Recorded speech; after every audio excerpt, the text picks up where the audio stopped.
Good morning all of you, how are you, कैसे हो आप सभी। आज हम हमारा नया topic arrival of the British India company, यानी कि किस तरीके से जो ब्रिटिश इंडिया कंपनी है उसका आगमन हुआ, उसके बारे में हम पढ़ेंगे। Queen Elizabeth first of England granted A formal royal charter to the London merchant trading the East Indies, hoping to break the Dutch monopoly of the spice trade in what is now Indonesia। Queen Elizabeth first, यानी कि जब queen Elizabeth first जो England ने जो है उसको एक शाही charter दिया गया था टू द लंदन मर्चेंट, जो लंदन के जो व्यापारी थे उनको ट्रेडिंग द ईस्ट इंडीज़, वो जो थे मतलब कि जो ईस्ट इंडिया में जो व्यापार कर रहे थे, तो उसके लिए उन्होंने जो है इसको एक चार्टर दिया था। तो इंग्लैंड की British India company queen Elizabeth first के आगमन ने ईस्ट इंडीज़ का व्यापार करने वाले लंदन के व्यापारियों को एक औपचारिक रॉयल चार्टर प्रदान किया था, जो कि अब इंडोनेशिया में मसाला व्यापार के डच एकाधिकार को तोड़ने की उम्मीद कर रहे थे। मतलब इन्होंने जो है एक चार्टर उसको दिया था, और इन्होंने किस उद्देश्य से उसको चार्टर दिया था कि ये जो है इंडोनेशिया में जो मसाला का जो व्यापार है उसके एकाधिकार को तोड़ सके। During the first century of operation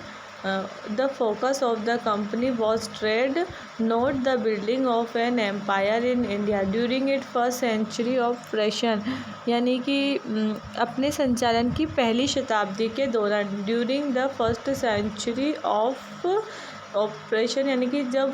उनकी पहली शताब्दी थी, जब उन्होंने जो है अपने जो उन्होंने अपना संचालन की पहली शताब्दी के दौरान the focus of the company was trade not the building of an empire in India. उनका जो फोकस था, उनका पूरा ध्यान जो था अपनी कंपनी भारत में एक साम्राज्य का निर्माण नहीं थी। मतलब कि जो the focus of the company was trade not the building of an empire in India, मतलब कि उन लोगों का सिर्फ यहाँ पर व्यापार करने का विचार था, कोई भारत में कोई साम्राज्य स्थापित करने का विचार नहीं था। English traders frequently engage in hostility with their Dutch and Portuguese counterpart in Indian ocean. जो अंग्रेजी जो व्यापारी अक्सर हिंद महासागर ने अपने डच और पुर्तगाली समकक्षों के साथ शत्रुता में लगे हुए थे। इंग्लिश ट्रेडर फ्रीक्वेंटली, यानी कि जो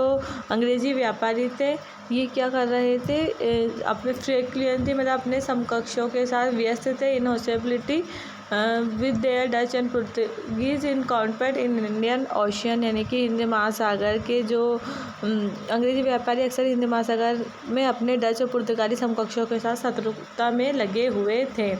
the company achieved a major victory over the Portuguese in the battle of Swally in 1612 at Suvali in Surat. The company, ये जो कंपनी है, इसने 1612 में सूरत के सुवाली में पुर्तगालियों की लड़ाई पर सुवाली की लड़ाई में एक बड़ी जीत हासिल की। मतलब इन्होंने सूरत में जो सुवाली का जो युद्ध हुआ था 1612 में, उसमें इन लोगों ने एक बड़ी जीत हासिल की। The company decide to explore the facility of gaining a territorial foothold in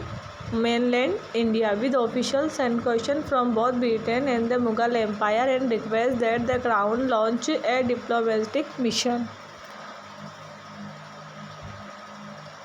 company ने ब्रिटेन और मुगल, यानी कि ये जो कंपनी थी, द कंपनी डिसाइड, ये जो कंपनी थी इसने निश्चय किया to explore the facility of gaining a territorial foothold in mainland India with official section from the Britain और मुगल एम्पायर, यानी कि ये जो कंपनी थी,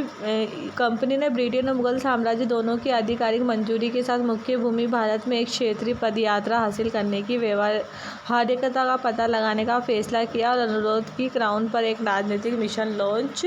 करे। मतलब कि इन्होंने जो है रिक्वेस्ट किया, निवेदन किया कि जो ये क्राउन पर एक राजनीतिक मिशन लॉन्च करेंगे, और इन्होंने जो है भारत में जब ये जो है पुर्तगीज़ को जीत करके और भारत के अंदर आ चुके थे। इसके बाद का हम कल पढ़ेंगे।